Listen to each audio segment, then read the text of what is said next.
2020வது வருடம் விசாரணைங்கிற பேர்ல எங்க அப்பாவையும் என் தம்பியை அழைச்சிட்டு போய் சாத்தாங்குளம் காவல் நிலையத்துல கொடூரமா படுகொலை செய்யப்பட்டாங்க. படுகொலை செய்யப்பட்டு 6 வருடங்கள் ஆகுது. நாங்க எங்களுக்கான நீதியை நீதிமன்றம் எங்களுக்கு வழங்க நாங்க நம்பி இருந்தோம். நீதிமன்றம் இன்னைக்கு எங்களுக்கு அதுக்கான நீதியை வழங்கியிருக்காங்க.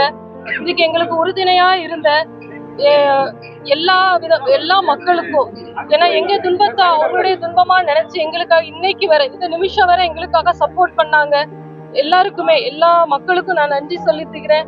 அதுக்கப்புறம் எல்லா சமுதாய மக்கள், எல்லா அமைப்புகள், அரசியல் அமைப்புகள், பொதுமக்கள், எங்க ஊர்ல உள்ள மக்கள் எல்லாம் போராட்டம் பண்ணதுனால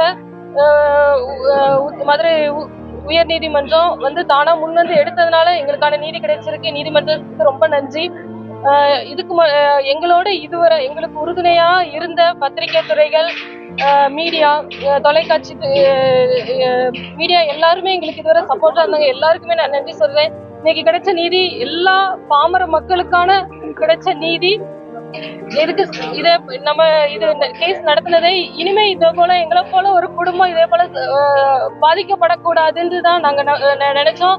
அதே போல இனிமே நாங்க பாதிக்கப்படாது, அப்படிப்பட்ட தீர்ப்பா இருந்துச்சுன்னு சொல்லி நாங்க நம்புறோம். நீதிமன்றத்தை நம்பினதுக்கு நீதிமன்றம் எங்களுக்கான நீதியை வழங்கியிருக்காங்க. இனிமே இது போல ஒரு குடும்பம் பாதிக்கவே படக்கூடாது.